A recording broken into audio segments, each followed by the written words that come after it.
Почитувани гледачи, добар ден. Вторник, време е за нова епизода на Медицинско катче. Утрово, тема машко здравје.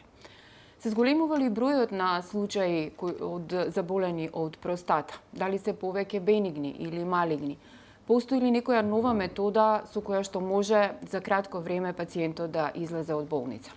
Утрово на оваа тема, меѓутоа и за една нова метода која што за прв пат се прави кај нас во Македонија, зборуваме со доктор Александар Мицковски од приватната болница Аџибадем Систина. Добро утро, благодарам за поканата.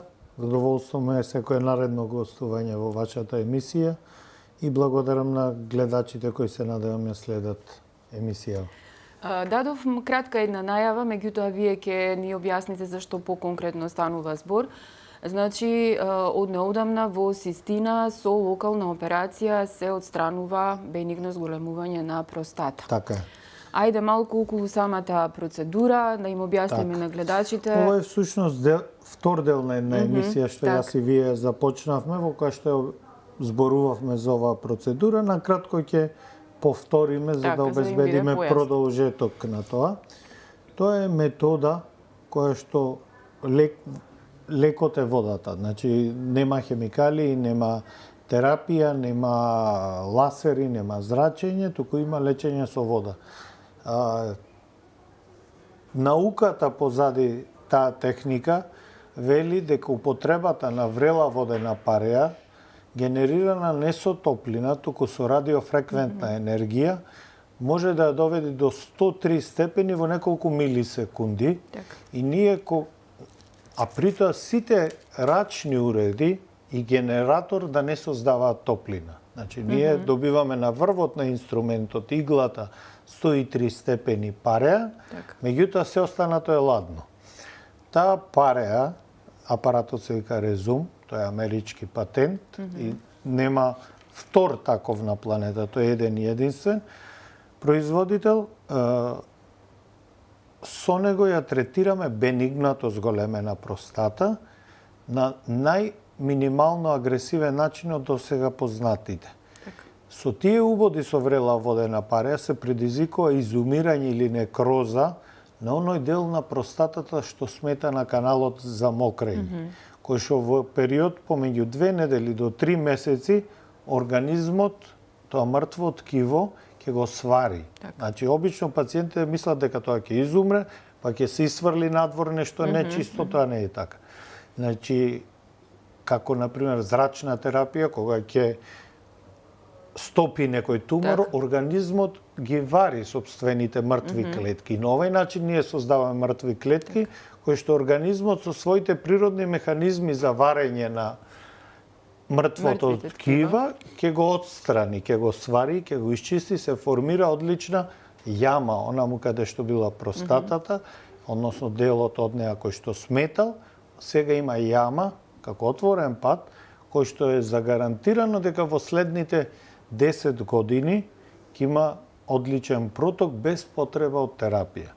При тоа исто така е загарантирано дека кај 100% од пациентите, а тука веќе е подобра и од таблетарната терапија, ќе биде комплетно зачувана сексуалната функција и ќе биде зачувано и сврлањето на сперма и можноста да биде татко, пошто ова почнува и млади проблеми да има.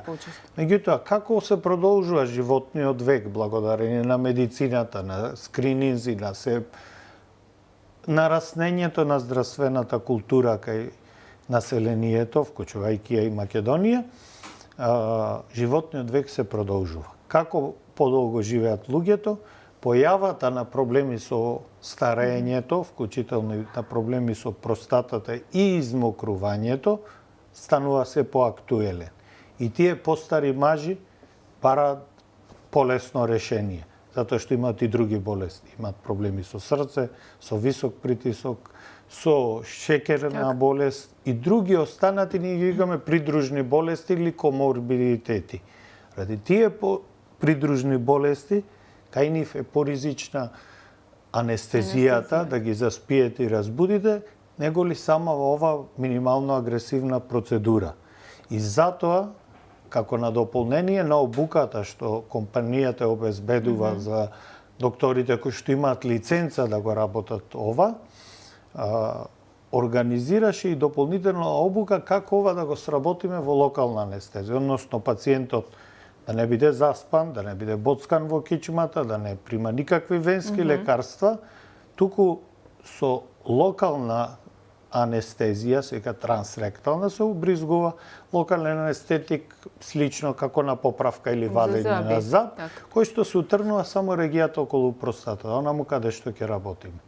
Со тоа на потполно буден пациент, меѓутоа комплетно безболно, се бризгува таа водена пареја, процедурата трае 20-25 минути, во кој што нема болка, ќе повторам, има дискомфорт. Да, не е сега комфортна и самата позиција и сето тоа, меѓутоа тоа е 20 минути, меѓутоа ризикот од анестезија, ризикот од кардиолошки компликации, ризикот од тромбоемболиски компликации, ризикот од потреба да биде гладен, па шеќераш, па треба да се боцне инсулин, комплетно и минимизира. Значи доаѓа најнормално. Така, да го објасниме така типот на операција. И за сад време после таа операција си оди дома пациентот. На денот на операција ние го умртвуваме ткивото. Меѓутоа треба да пројде период од 2 недели, да кулминира за 3 месеци, да тие го осетат максималниот ефект. Значи да не очекува дека од утре дента ќе мократ. Тоа мртво ткиво треба да организмот го свари.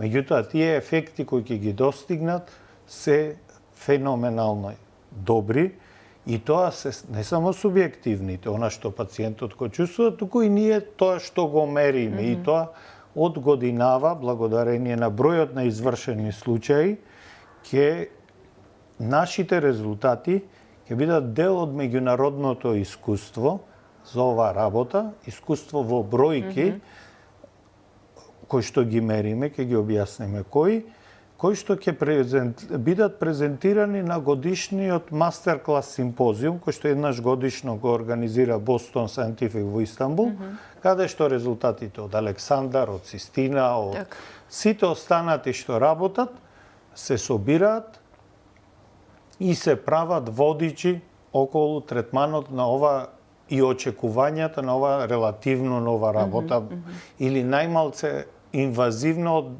се што до сега е познато околу простатата. И каде што велам, несаканите ефекти ги споредуваат со терапија, не ги споредуваат со било која друга хируршка интервенција. Така.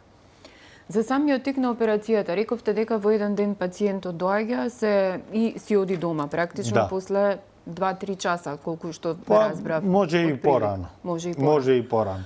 Да кажеме, ако е повозрасен, сепак ги обсервираме неколку часа. Меѓутоа, да не ги заборавиме и млади, здрави мажи, кои што имаат сериозен проблем од обструкција, од препрека од таа простата, кои што се плашат да добијат анестезија. Значи, има луѓе кои што се плашат да бидат оперирани, па бараат анестезија, да кажеме, и за земање бриз. Меѓутоа, има луѓе кои што не се плашат, имаат голема мака, сакаат да ја решат, меѓутоа се плашат од самото внесување во операциона сала, воведување во анестезија, како ќе биде будењето, дали ќе повраќам, колку време нема да смеам да јадам, дали ќе брзо се вратам на работа, тоа се чести прашања и време кога сите се бориме за да работиме, да заработиме, да преживееме, да функционираме нормално, каде што и работните обврски не се за запоставување. И некои тоа им е мотив да не бидат подлегнати на општа анестезија и ги интересира колку брзо ќе се вратам на работа. Некој тоа прашува, дали да речеме утре ќе можам одам на работа. После оваа операција, значи веќе може. Значи одговорот не само во уролошко познатите операции, воопшто во тоа мислам прошлиот пат не го спомнавме, дека воопшто во хирургијата од сите познати методи, било што одберете, за тоа ќе разговараме и ќе споредуваме. Ова е единствена процедура каде од наредниот ден смеат да одат на работа, смеат да вежбаат и тоа го прашуваат, полно се занимаваат со спорт, се почесто, што е добро, теретана, значи ништо не им е забрането. Така. Неколку пати спомнавте помлади пациенти. Кој е најмладиот пациент кој што ја имал оваа процедура? Така е. И колку до сега се оперирани на ваков начин? И До дали сега- прифаќаат луѓето? Малку е необично, нели, кога На ќе почетокот стане... од кога бевме на обука, значи услов да ова почнете да го работите, самата компанија, самиот бренд амерички има поставено, тие не прават производи само за простата, прават за сите полиња, меѓутоа нивна политика е дека, пошто се и работат на иновација, не на подобрување, да кажеме, на нешто, да кажеме, годинава има BMW модел, па година ќе е подобар, туку тие работат на иновација на нешто ново. Например, имало проблем, еве млади мажи не можат да мократ, треба да прават деца без простата, ако се сечи, делка, стружи, ласер, струја, тие нема да имаат сперма. Тоа им било работната задача, како да го решиме проблемот, а да имаат сперма и да можат да бидат родители. Затоа што и лековите за простата, како тамсулосин и така натаму, кај 10% од пациентите, 9-10%, прават суви оргазми, неисфрлање сперма. Поготово тој ефект е почест колку пациентот е помлад. И сега тоа им било работна задача. Па после се проширија индикациите да видиме што се може оваа процедура.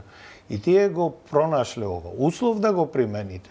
Прво, материјал, има официјално онлайн Educare платформа, која што треба да го ислушате, да одговарате на писмен тест, потоа да отидете на едукација во тренинг центар, што тие ќе ви го одберат, и потоа, ако ќе сето тоа го положите на фантоми, на модели, мора комисија да дојде од кај нив, кај вас меѓународна, да вие сработите барем 3 случаи под нивни мониторинг и после да смеете да го работите. Ние започнавме со таква лиценца, мислам дека има повеќе од година и пол, и на самиот почеток сите беа резервирани. Иако очекувавме голем бум, пошто ние тоа го видовме во полнек на нашата едукација, како таму масовно да сите го бараат, тука никој не го бараш. Меѓутоа и медиумите, вашиот медиум, слични, многу помогна да луѓето почнат да доаѓаат. И то почна нагло. Значи, до сега имаме околу 120 и повеќе, што за овај краток е многу, 120, и ги имаме од сите возрастни групи. Најмладиот е 21 година, кај кој што зошто ќе кажат младите мажи, па имаат проблем. Кај нив не е ни голема простатата, кај нив не пораснал. Таа има неправилна форма. Како некој што има преграда на носот, па го оперираат од нос, затоа што споро дише, не може да дише. Тој нема голем нос, тој има деформација некоја што не му дозволува правилно да дише. Така и тие имаат деформација на централниот најчесто дел на простатата, ние го викаме медијален лобус, тоа значи таа има десен лев и еден централен. Тој централен е на патот на урина. Ако тој е лошо поставен, издигнат во однос каде што треба да тече урината, тогаш не е битна возраст.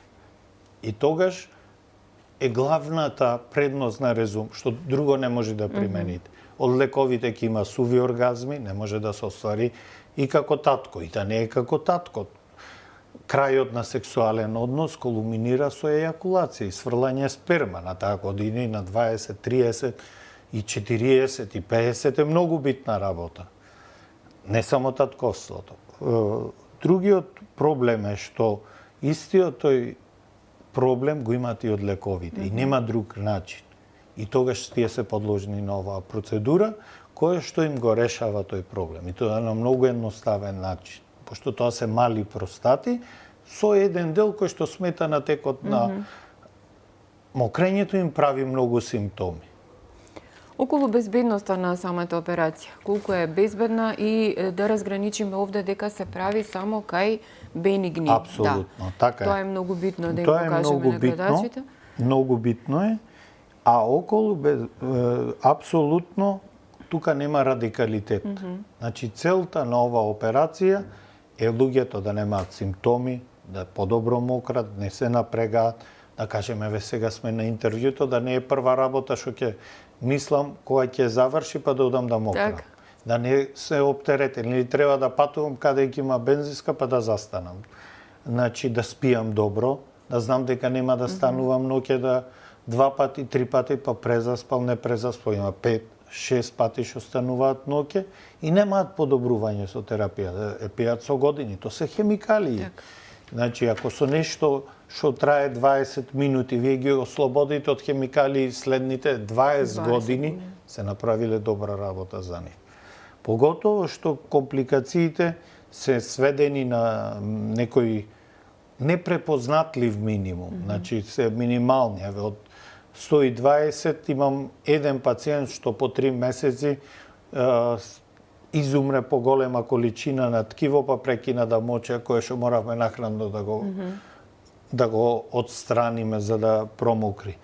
Инаку се стварно занемарливи и самиот факт што смислен начин како тоа да го направите во локална анестезија укажува дека е исклучително безбедна работа. Инаку не би ви дозволиле во локал, тоа би било измачување на човек да направите нешто комплицирано, тешко, болно во локална анестезија. Тоа е невозможно. Значи, сепак, безбедносниот профил ви дозволува, а тоа и медицинската етика да ви го дозволи, да го направите во локална анестезија.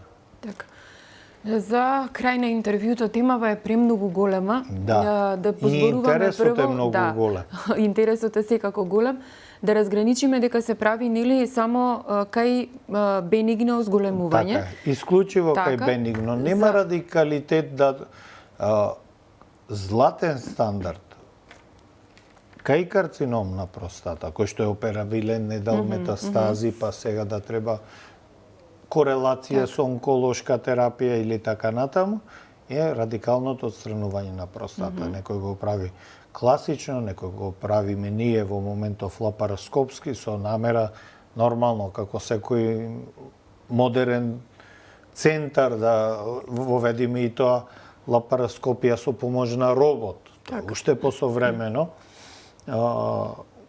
Меѓутоа, како и да е, мора целосно да се отстрани простата. Не оној дел што смета. Тој е дел од простата. Меѓутоа, во борбата против карциномот мора да нема ништо од простатата. Не само делот што смета, туку и оној што не смета, и оној околу неа, и семените кесеци околу неа, и тоа е веќе радикална простатектомија.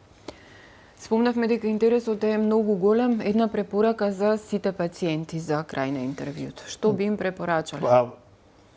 Како жител кој цел свој живот го поминал на Балканот, а бил во многу земји, Словенија и останати, да види кога се оперираат, кога бараат лекарска помош, да бараат со време.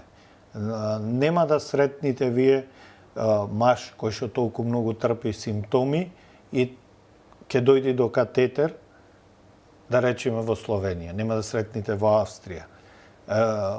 Големо мнозинство од пациентите што доаѓаат кај нас стануваат по 5 пати ноќе. Мократ преку ден ургентно, треба да застануваат на пола пат да се измократ. Се мачат да мократ. Мократ со употреба на стомачната мускулатура клекнуваат за да се измократ и тоа го трпат. Нема потреба да го трпат. Мислите дека е се уште стигматизирано? Се уште, затоа што волуменот на простати по големина и по изразеноста на овие бројки функционални параметри кои што ги мериме, како што е брзина на млазот, максимална брзина, просечна брзина, време колку долго трае мокрењето, ги добиваме, веќе сме дел од таа светска студија, ги добиваме во многу полош стадиум пациентите на предната бенигна болест на простатата, него што остатокот од Европа, да кажеме. Значи, кај нас чекаат премногу, се мачат. А има сега барем многу едноставна солуција. Некој од нив ни терапија не биле неуролог да побараат. Па да не успее терапијата, па да ги оперирам. Се мачат. Нема потреба. Мислам, и финансиски моменти, и се е тука држи вода. Меѓутоа, има начин како сето тоа да се реши. Значи да им кажеме едноставно дека операцијата уствари не е операција на некој начин, него е интервенција. Ова е многу паметно, затоа што во официјалниот назив што Boston Scientific го има одбрано за своја оваа своја процедура, се вика Resume Water Vapor Therapy of the Prostate. Не ја викаат Surgery of the Prostate, тука викаат терапија на простатата. Со тоа сакаат да ја нагласат минималната агресивност на процедурата. Така, значи за крај една препорака дека не треба да се плашат. Не треба да се плашат, не треба да дојде ситуацијата да носат катетер па да побараат помош. Кога дошло до катетер, сигурно дека 2 години уназад тој имал екстремно изразени проблеми, па сега дошло кулминација и дошло да не мокри и да се стави катетер. Пред тоа треба да дојдат. Така. Докторе, ви благодарам за гостувањето во Слободен печат. Се надевам дека дадовме некакви позитивни сигнали и вие, почитувани гледачи, останете со нашата програма, следете го нашето веб издание и секако очекувајте го издавањето на нашиот весник. Ви благодарам за вниманието.